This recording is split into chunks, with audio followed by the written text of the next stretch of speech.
So, where do I even start with this? Like, seriously, we just keep getting more and more stuff about Loki. And not gonna lie, I didn't expect to make another video on him this soon. But here we are. New info just dropped, and it kind of changes everything. You guys probably remember they split his update into two parts, right? Part 1 already dropped. He got that MVP animation, and his lucky spin rates got a little bump. Cool. But now, based on recent leaks, it's looking like we're not stopping at two parts. Because now, in the actual Blue Lock Rivals main menu where they show update info, it literally says Loki Tweaks Part 2/3. And yeah, 2 out of 3. So they're planning 3 parts. But wait, there's more. If you actually count the MVP animation as its own separate thing, that means Loki's technically getting 4 updates. 4! For one character. And that's not normal. Like, when has that ever happened? Even if it's not a full-blown rework, that many updates focused on a single character. It's pretty much a rework at this point. Or at least a soft refresh. Before I keep going though, you already know, feel free to sub to the channel if you like these types of videos, and drop a comment too.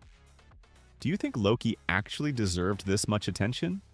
Or should they have just bundled all of this together from the start, instead of dragging it out over a month? Anyway, let's get into it. So, something I weirdly never talked about before, even though I meant to, is the fact that Loki got a custom voice actor. You were all amazing. Until I showed up. Like, they literally picked someone just for him. And, I mean, that's cool on paper, but I'm gonna be honest. I don't think it fits him at all. Loki's supposed to be like, what, 17? A young prodigy kind of character? But this voice they gave him, it sounds super robotic.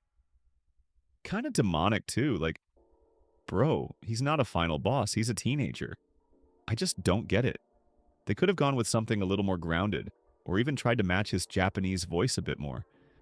I know it's hard to find the perfect match, but still. This ain't it. It's just weird hearing that voice come from someone who's supposed to be a calm, calculated genius. Doesn't really land. And speaking of changes, what about his music and SFX? I've seen people mention that he might be getting updated sounds too, but I haven't heard anything myself. Maybe I just haven't noticed, or maybe they haven't dropped it yet. Then again, I don't even own Loki, so maybe that's why. I don't run into many Loki mains either, so I'm genuinely asking. If you play Loki, let me know in the comments. Do the sound effects feel different now? Is the music new? Or is it still the same? Alright, now let's talk about part 3. The final piece of this Loki update saga.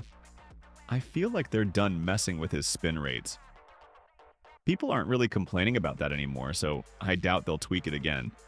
But what I do think they'll do is actually buff his kit. Like, properly. If you ask me, Loki needs a gameplay change. Specifically, give him an awakening shot.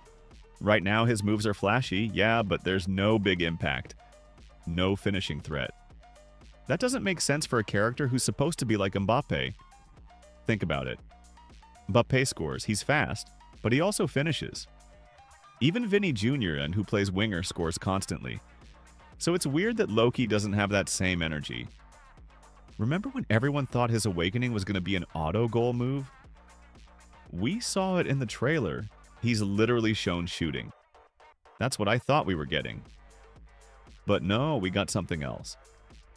So yeah, replacing one of his current awakenings with a powerful shot would make perfect sense.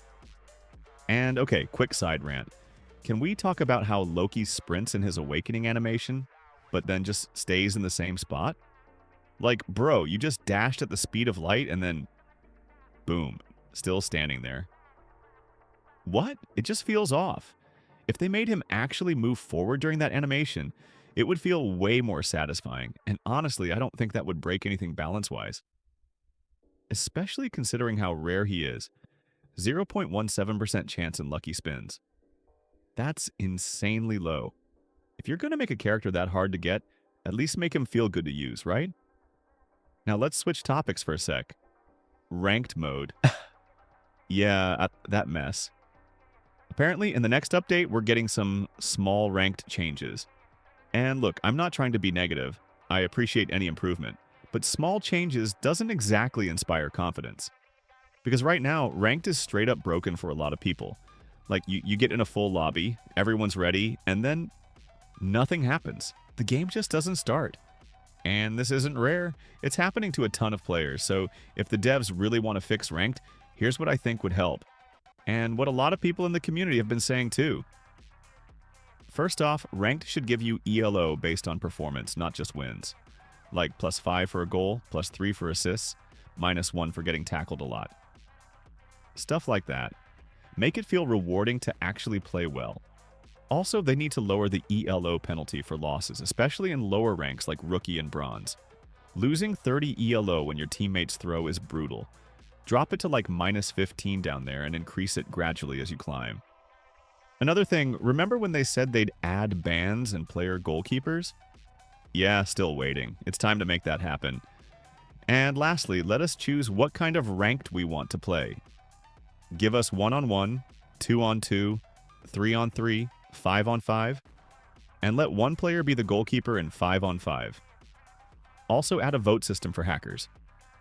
If most players vote that someone's cheating, mark the match as unregistered. Don't let it count towards stats or rank. Easy fix. Now, moving on. King's Flow is apparently getting updated again, which is kind of surprising because I thought they already buffed it a ton before, like taking it from Epic to Mythic. But I guess they're pushing it even further, maybe giving it more power or impact. We'll see. But yeah, here's the bigger issue. Online numbers are dropping. Hard. Right now, the game's hovering around 60,000 online, and that's way down from what it used to be. And I get it. People are burning out, and with all these bugs and balance issues, some are just stepping away. But it's worrying. And it could get worse. Especially now that Krollo's working on his own soccer game. He's already said it'll have references to Blue Lock, real-life football, Inazuma 11, and if that game's good, it might steal a lot of attention. And I really don't want to see Belarus fall off. I've been here for it, I've made content for it, and I still think the devs can turn things around. But they have to go big. They need to fix ranked, finish Loki's updates strong, and most importantly, make sure Rio and Nagi's reworks are actually good. Not busted, not weak, just fun and balanced. If they mess those two up, man, it's gonna hurt. So yeah, that's everything going on right now. Loki has now officially gotten not 1, not 2, not even 3, but 4 separate updates. That's insane for one character. At this point, whether they call it a rework or not, let's be real. This is a soft rework. He's got a brand new MVP animation. His spin chances were raised, which barely did anything for most of us, let's be honest. And now he's getting a custom voice actor, maybe even new music and sound effects. And on top of all that, there's talk of him getting tweaked again in a possible 3rd tweak update, which could finally include a gameplay buff, hopefully something like an awakening shot, which honestly would suit him way more than what he currently has. At the same time, we've got ranked mode getting what they're calling small changes, even though it clearly needs a full overhaul. Players can't start matches, ELO makes no sense, and there are bugs everywhere. It's like putting a band-aid on a broken leg. And then, just to throw more into the mix, King's Flow is being buffed again. I mean, didn't they already give it a big power spike not too long ago? And then there's the elephant in the room, the player count. Blue Lock Rivals is sitting at around 60,000 online, which is honestly worrying when you think about where it used to be. People are clearly losing interest, and with Krollo working on a brand new soccer game that's going to have nods to Blue Lock, real football, and even Inazuma 11, things could get real competitive real fast. So now I want to hear from you. Like, seriously, what do you think about all of this? Drop your thoughts in the comments. I read every one of them, and I always love hearing what you guys think. Thanks for sticking around to the end. If you're still watching, I appreciate you. Like the video if you enjoyed, sub if you haven't already, and I'll see you in the next one. Later.